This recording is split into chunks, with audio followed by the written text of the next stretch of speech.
There, third year English honors students. Let's quickly discuss a little bit about another poem by Sylvia Plath, which is also a part of the collection of poems Ariel that was published posthumously after her tragic death. That the name of the poem is, of course, Lady Lazarus, and we will try to look at the short questions. Now, coming to the title, if you look at the title of the poem, Lazarus was a biblical figure, a biblical character, as we have discussed in class. And in the book of John, in Bible, in the Holy Bible, in the book of John, he was actually resurrected by Jesus Christ. So resurrection is a very important theme of this poem. The narrator, the woman in the poem itself, has been saved 3 times. She has been resurrected from the death, to metaphorically and literally saved from committing suicide. That is important. That forms an important area of the text. So it is a confessional poem, but not a direct confession like Daddy. If you look at the first paragraph itself, now every paragraph there are 3 lines. This is in alignment to Hebrew form of writing poetry. Now she says, I have done it again. 1 year in every 10, I manage it. Now, what is it that she manages? A sort of walking miracle. So she calls it this a miracle. See the word miracle. These have very much a biblical connotation, because Jesus would walk on water and turn water into wine. So he performed a lot of miracles. So words should also be given a lot of every word should be given a lot of weightage when we are reading poetry, more so if you're reading a feminist modernist poem like this one. My skin bright as a lampshade, my right foot a paperweight. This is a continuation to third paragraph. My face a featureless fine Jew linen. So my here, the word my is actually the build up for an identity. Now this is a very surreal poem, a very surreal, let's not use the word complex, but very dense poem that has a lot of, it can be explained, it can be read in many layers. It has multi layers to it, and it starts in a very, very strange, the word should be strange, strange note.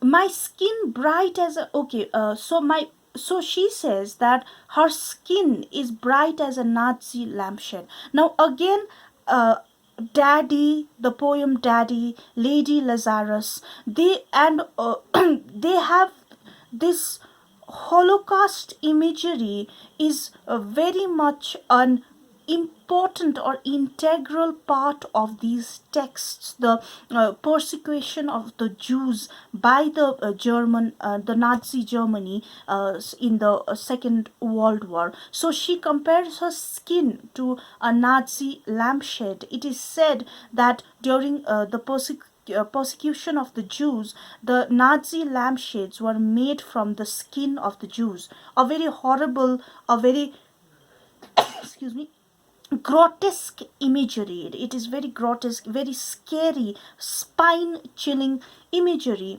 out here. My right foot a paperweight, so it's very light, it doesn't know where it is going.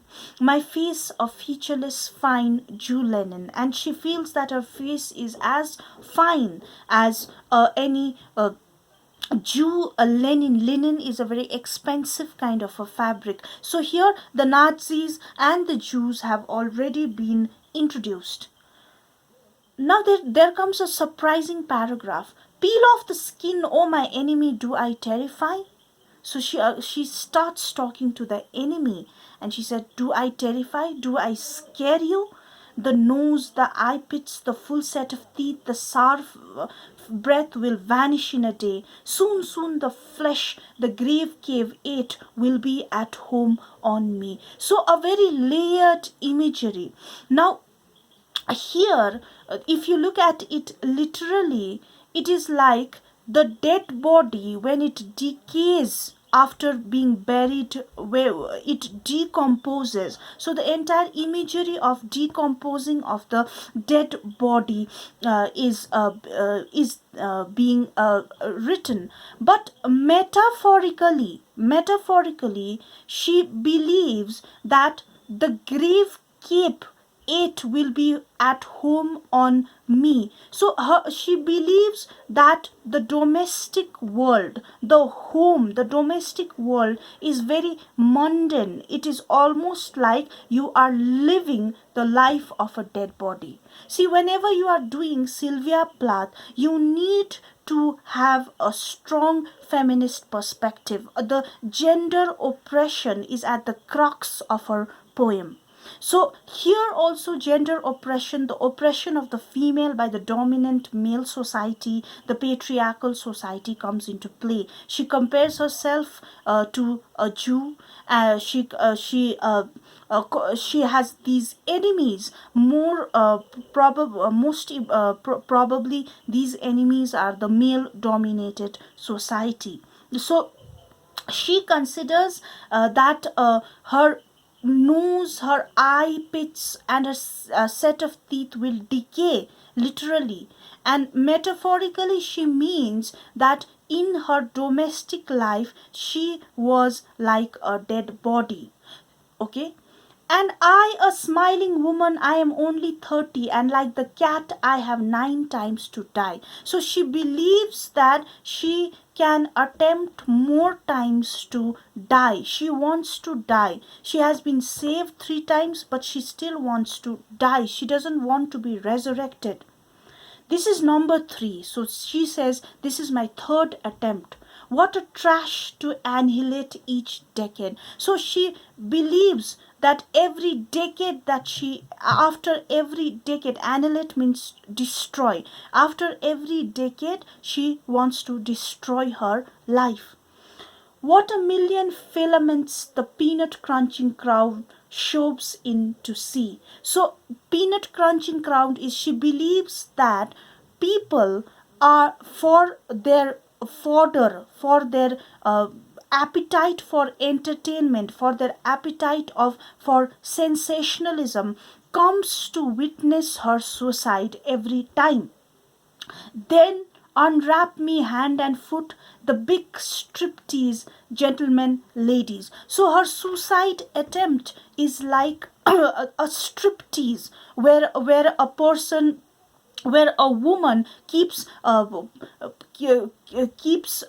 uncovering herself, keeps peeling off her clothes, and it is meant for entertainment. So she compares her suicide being witnessed by people, by society, as cheap entertainment, in the form of cheap entertainment. So again, this insensitiveness, this lack of empathy in the eyes of the society when it comes to a traumatized woman is being seen at display.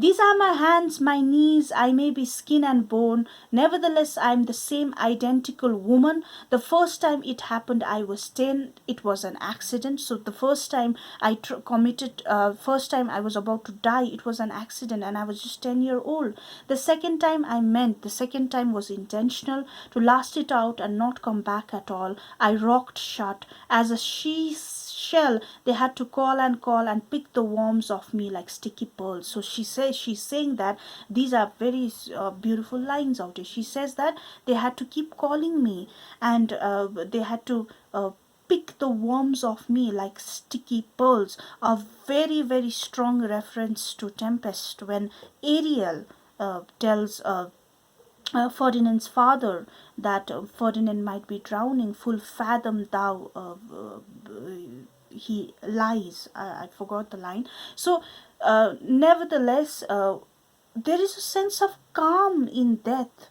It is almost like she doesn't want to be rescued. She says, they had to call and call. I rocked shut. I was calm. I was at peace when I had gone to commit suicide.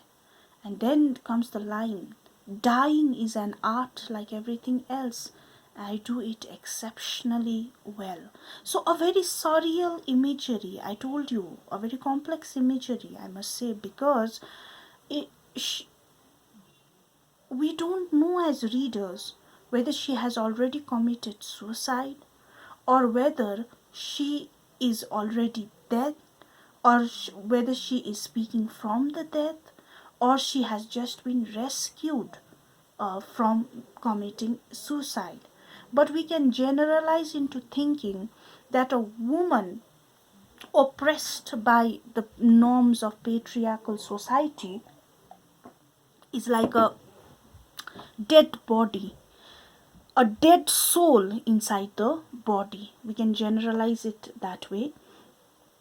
I do it feels like hell. I do it feels real. I guess you could say I've a call. It's easy enough to do it in a cell. It's easy enough to do it and stay put. It's theatrical. So she says it's easy to commit, it's easy to kill oneself.